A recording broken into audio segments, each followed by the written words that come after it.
South Wales. My name is Jonathan. Today is the first episode of In the Jungle with JC.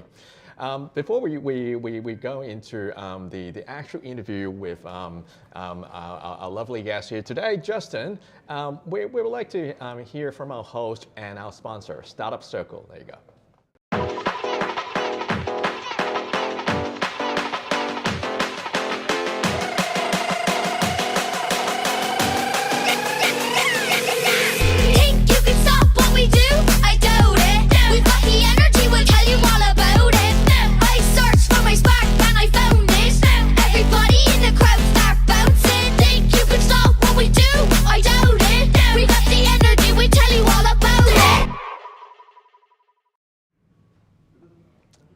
Welcome back. Be sure to check out Startup Circle. So today, we've got Justin Wastnage here from Vloggi. Welcome. Thank you. Great to be here for the first episode of what will be many. Yeah.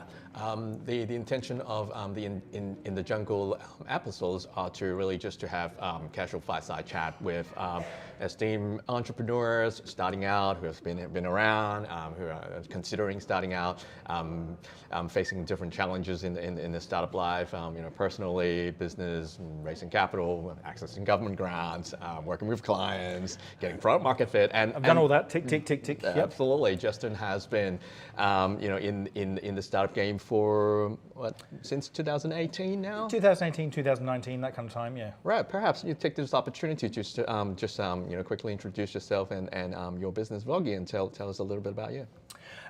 Yeah, thanks. So, look, essentially, it's always been about mobile phones as a video source, initially for content, now increasingly as data for businesses, but essentially born out of this idea initially for the tourism industry of how you could actually harness billions and billions of mobile phones, get the cameras from there to actually produce something the business needed. Now, initially that was content, like I said, so we created we actually created a prototype that we got some government grant money for. That was back in 2018, the MVP grant from the New South Wales government. We actually got some, we developed a prototype that did what Instagram Reels does before Instagram Reels, right? So we had this kind of app that thousands of people, 10,000 people in the end downloaded, and they made little compilation videos of they made reels, right?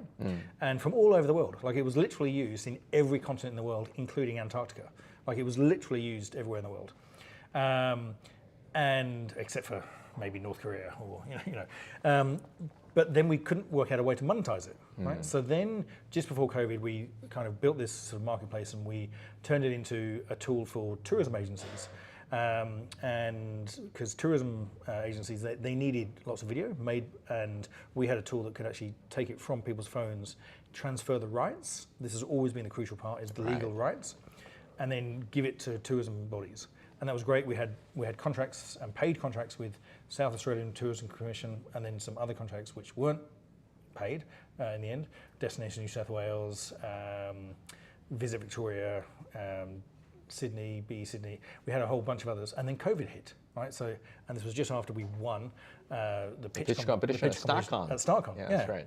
The world was our oyster, and we sort of that January had phone calls from people sort of wanting to invest and whatever. Great. World was our oyster, and then COVID happened. Right. What's the impact? So really, because our whole go-to-market strategy and our whole kind of pipeline of customers was tourism, we thought, okay, well, that's canned. Yeah. And at that stage, we just had we had an MVP. Yeah, we had a product that kind of worked in one use case. So we did get government funding because we got JobKeeper, which was actually enough money to keep us going and retool the product as a marketing, as a way to collect footage for marketing purposes. And then we signed up customers like Jack's Tires and stuff, and that was good. And then we raised some more money to really kind of turn the product into what we have now. And that was a pre-seed from friends and family. Pre-seed, friends and family. And that we sort of finished in 2021.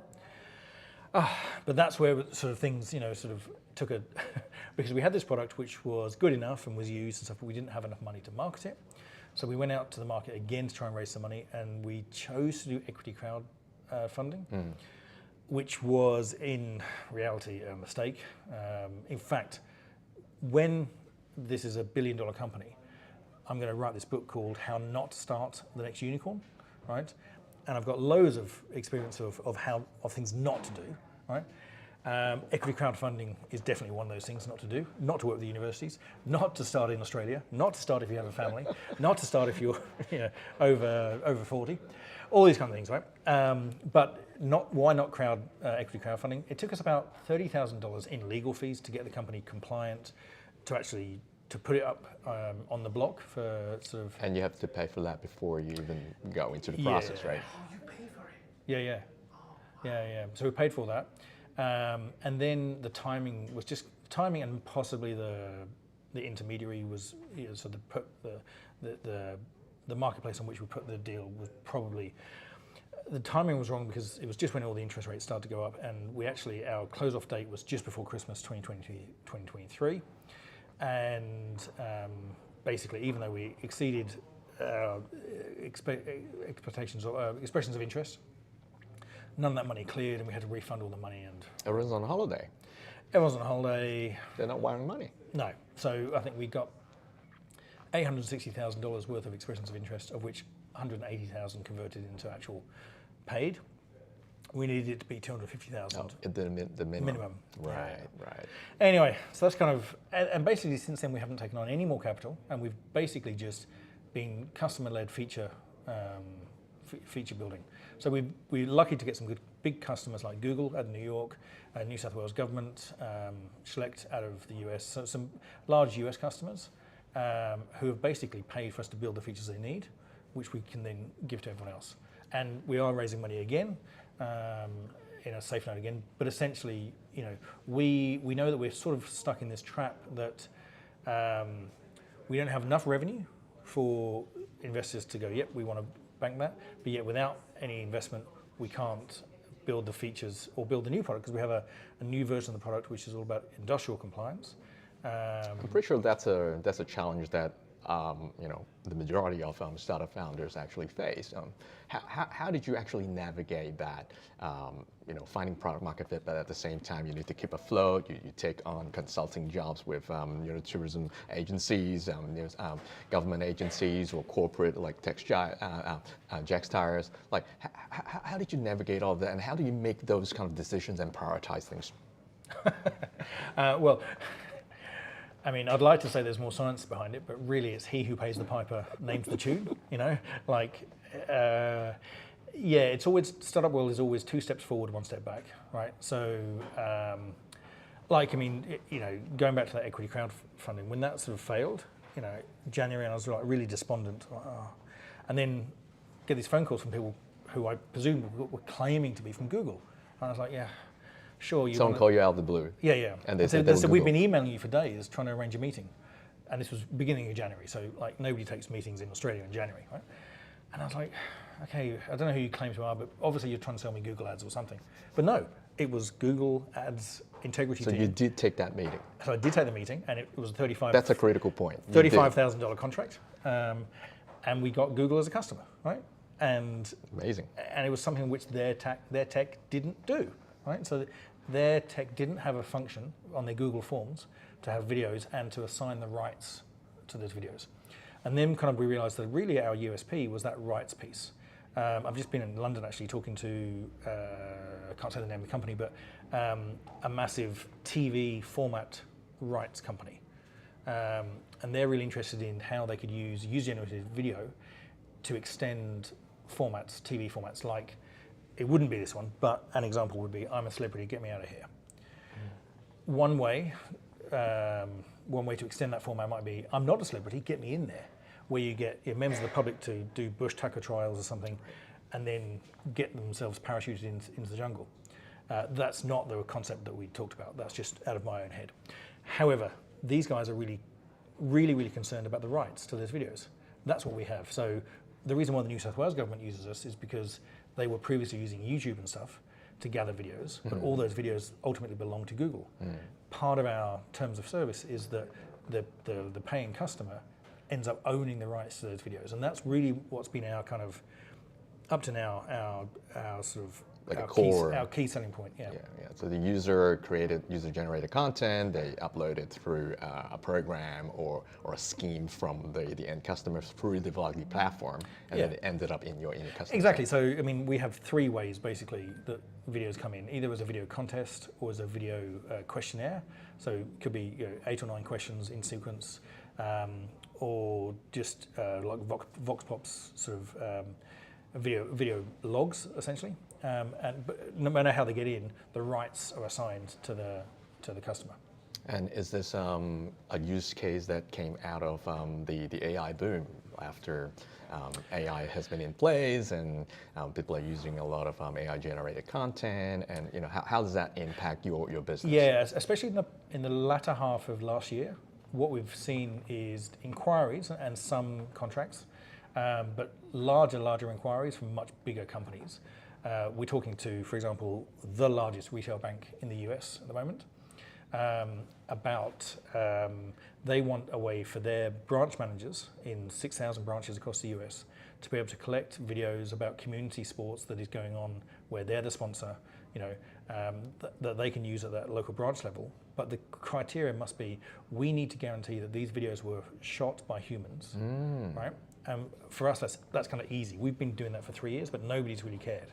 Right, but we have the device data, we have the IP address, we have the MAC address, all of that, and we can tell which camera was used and stuff. So we can give a 98, possibly even 100% certainty that the videos were shot by human. And suddenly the conversations we're having with big corporates, end of last year we talked to Starbucks, didn't end up going anywhere, but surreal situation, sitting here in Sydney, and they have a team of people in Seattle talking to us. And we have to hire in people to sort of fill the places.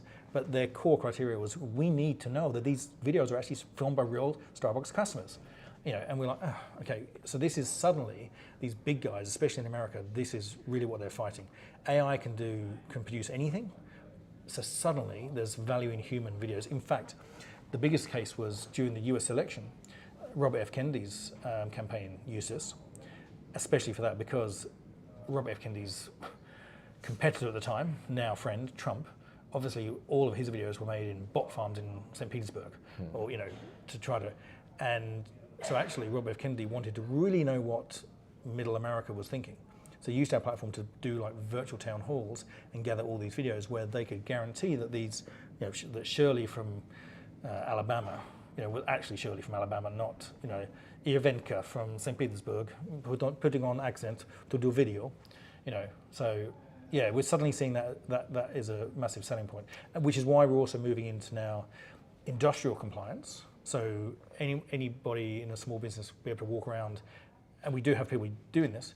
So that's your future roadmap, which is happening right now. Yeah, future roadmap is turning our tool into a video logging tool for small business via intermediaries, via resellers. What are some use cases? Could you be able to find an example? Yeah. So the most advanced one is in the height access industry. So anyone who abseils down. In fact, this building right behind us, right, is owned by Built.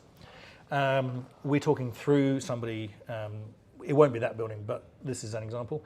Every location there has to have a checklist. Now. And that world is obviously the safety cultures of the world and stuff. However, a lot of ad hoc reporting is still done by people snapping photos on their phones. Sending through WhatsApp. Exactly, right? And it's a nightmare. So actually they could use a tool like ours to collect video notes. It would know exactly where they were in the building, exactly what station they're at, because every station has a unique QR code. It's all catalogued.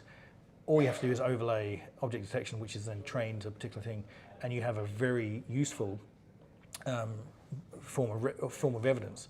In fact, we want to get to this world, which is funny to think about. You mentioned StartCon 2019. We saw video then as really visual. This was a visual tool. Everyone's about content. I mean, we're filming this now. I want to get to a world where 98% of videos are never watched. Just data. Just data. Yeah. How did you navigate or bump into these opportunities? Like, throughout your startup journey, you've gone from B2C to tourism B2G, and you have a B2B use case. You've bumped into a lot of different use cases with Google, with the marketing department of Jack Dyers. Like, how did you navigate that? Okay, so B2C was just like every startup when they first started thinking, oh, this will be cool, build an app, do this, whatever. And we did that, and we got users, no money, right? So we're like, okay, so that was fairly easy to get rid of. Like Lessons learned. The amount of money you need to launch a consumer app, a B2C, is so phenomenally huge that you're never going to do it from Australia. The market size isn't ready. There's no capital. You just can't raise money for a B2C app. B2G, I suppose. I suppose I never really thought we were B2G because, like I said, we had these contracts with government, but then COVID happened, and then we kind of turned ourselves into B2B. So we only really had a few months of B2G, although we do have government contracts now. We have a couple of overseas governments, and we have New South Wales agencies. So we do have a little bit of B2G, but not really. Primarily we're B2B, and really just because it's an easier landscape to navigate. You can build a funnel. In fact, when you came in today, we were building we were refining the sales funnel. But as long as you know who the personas are and where to find them, you can build a funnel to actually attract them. And then where you actually reach the hurdle, which is where government should be investing money, is, like I said, we've had inquiries from enormous companies, and we can't necessarily land many of them because we don't have things like, okay, so last year we got to the final stages of NRMA, but then we couldn't actually get over it because you have to be SOC 2 compliant, right? Now that is compliance, security. It's compliance, security. So I've a few ways of how I think state governments, should actually look at startup funding. One is actually funding some of those programs to actually be like, we'll take your little hokey, homemade, vibe-coded app, whatever, and we'll make it compliant so that then you can get meaningful contracts. Not only SOC 2, but other stuff. There's a whole lot of practical stuff that you need. So we know from all the sort of documentation that we have to do for various, there's a whole bunch of stuff that you have to do to get those large contracts because they need security. Nobody ever got fired by buying IBM, used to be the sort of expression. A lot of people in procurement really want the safest option. Anything outside of that, they look for these certifications, compliance, which it's particularly challenging for startups with little funding, resources to navigate through. Even insurance, the kind of insurance you need. That's the kind of place where state government could step in and actually, almost like sort of make us enterprise ready, make startups enterprise ready. But the other thing actually is in some shared IP. So in California, they do a process called sprint procurement, which is where they actually get startups in the same room as academics and as large IT contractors, and they get a whole bunch of people. They put them into teams to do essentially like a hackathon, solve this problem for this agency. The difference being though that after the hackathon's finished, the startups' ideas aren't just kind of like taken and the big guys execute them. There's a legal agreement in place that basically says that the winning team will have the right to commercialize it, and even if the startup is only 2 people from a 10-person blended team, they get 20% of the royalties. So clearly startups don't have the power or the size to be able to execute some of these massive projects. That's where the Deloittes of the world, the KPMGs do. So how have you kind of navigated through that challenge and landed contracts with, like Google and large corporate? Poorly. That's part of your future episode. Yeah, future episode. Look, most of they've all come, all the big contracts have all come to us. So it's all through search engine optimization. There is something there's enough on our website to basically, we get 7,500 hits on our website a week, right? Okay. There's definitely something there. There's a problem that we're solving. And then, really what we should do better is in that funnel, is in basically getting those big guys down the funnel better and then get them to demo. So we try to get them to demo and do their use case. Right. And then it's just kind of working through. Like, for example, last week, was it this week? Well, but that's the typical startup life. Typical startup life. But we are now an approved UN supplier. right? Right. UN IT vendor. We have a program coming up, we hope, with World Food Program. The exact use case was, sorry, the exact funnel was they had a need, they went on our website, booked a demo, does your software do this, this, this, this, this, this, and this, and are you compliant in these areas? And I said, frankly, it does all those things apart from one, but that's easy. We can build that in a day or two. And compliance, yeah, with enough money, we can be compliant, right? Okay. And now we're through to procurement phase. But now we've got the tender, we're official supplier. But all that takes time. That's a lot of bureaucracy to do certificates of incorporation, all that kind of stuff. So that's admin that can be done, right? And it's just a matter of... That's a good segue into, would you like to share some of the challenges working with different types of customers like corporate, government, B2C even, working with other partners like universities? What are some of the lessons learned? Yeah, I mean, I guess working with, on the B2B level, when we were still being used sort of by marketing agencies, marketing is only about 50% of our revenue now, that use case, but they're very fickle and very low value, right? And they tend to think in campaign terms. Oh, we want to do a campaign, get these videos. So the churn is kind of higher and stuff. Okay. But they're easy to deal with because they have an idea in mind.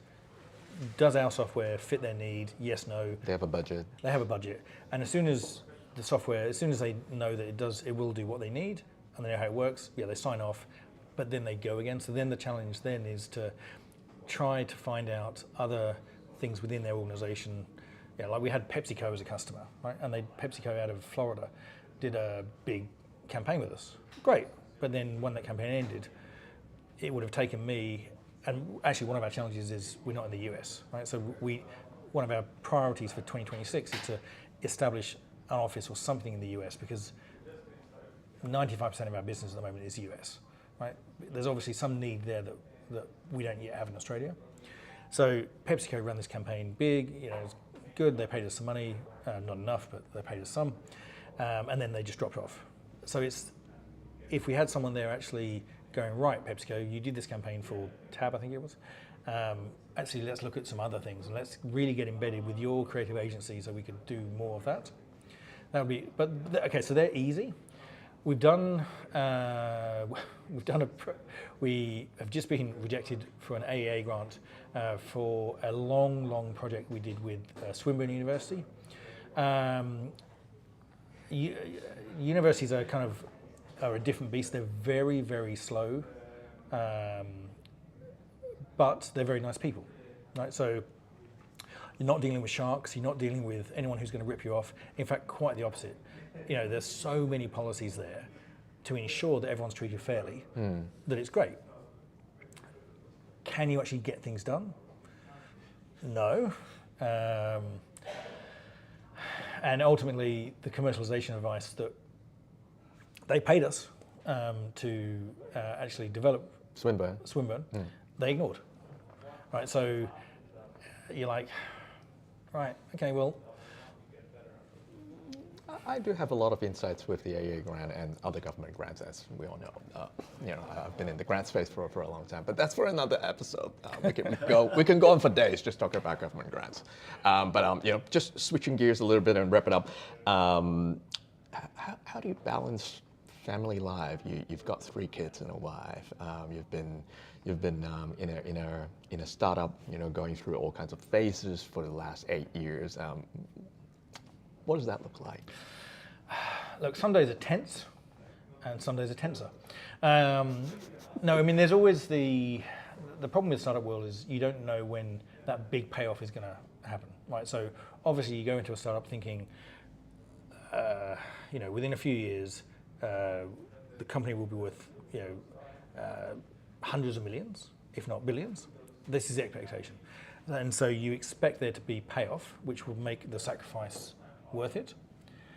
And then in Australia, that sort of end payoff doesn't happen as much, right? So sure, it happened for Canva, happened for Atlassian safety culture, but it's not as common as in the US where you can get to that 100 million valuation quite easily. The billion is still probably out of reach for most people, but you can get to a serious valuation, sell the company on to a bigger company, and get out to make an exit, and at least keep everyone happy in the family.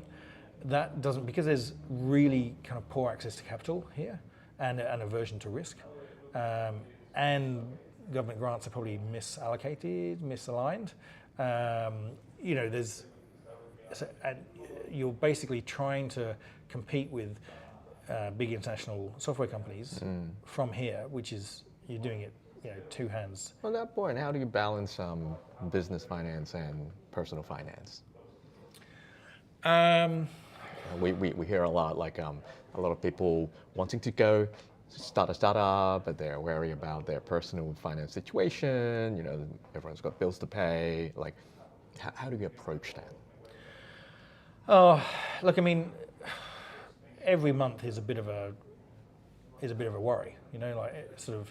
You get a big contract in, and you're like, okay, right. Well, actually, who do we actually need to pay to get this working? So I'm now very reluctant to hire people, which is exactly what the government doesn't want to hear, because I've been burnt too many times of having people on the payroll and then not enough big contracts coming in to actually sort of keep them on, and then you end up sort of in deficit and owing the tax office, and then you're paying sort of catch up and in debt to the tax office and all that kind of stuff. So actually hiring contractors to do bits of work when you need it. On a project basis. On a project basis. Or even just build me that tool. Yeah, that's how I work. I've got great developers up in Brisbane, and that's the basis. I mean, we do have people here, but really paying people on project basis or on completion, which it's absolutely not what governments want to hear. They want to hear about jobs being created. Create more companies, create more jobs. Yeah, but the reality is that as a startup, you have to really be sure that the money's going to be there this time next year before you take on employees. Definitely. Well, I'm seeing the director giving us the cue. We've come to an end for the first episode. That's right. In the Jungle with JC. Click the link down there to go to the channel. Click the link down in the description to find Discover, JC, and Justin. So in the weeks to come, we're going to do more episodes with different people, different angles, different topics. But as you can see from Justin's interview, startup life, obviously it's probably not all glamour and all that. There's a lot of sweat and tears, and sometimes it's really hard to just find the right market and find the right product market fit as the situation changes, like COVID and stuff like that. But it's definitely it's a lot of fun as well. Otherwise, a lot of us wouldn't be still in the industry for after all that years. We will do In the Jungle with Justin to talk about the key lesson learned as well, if it's okay for you. Sure. Link in the description. Until next time.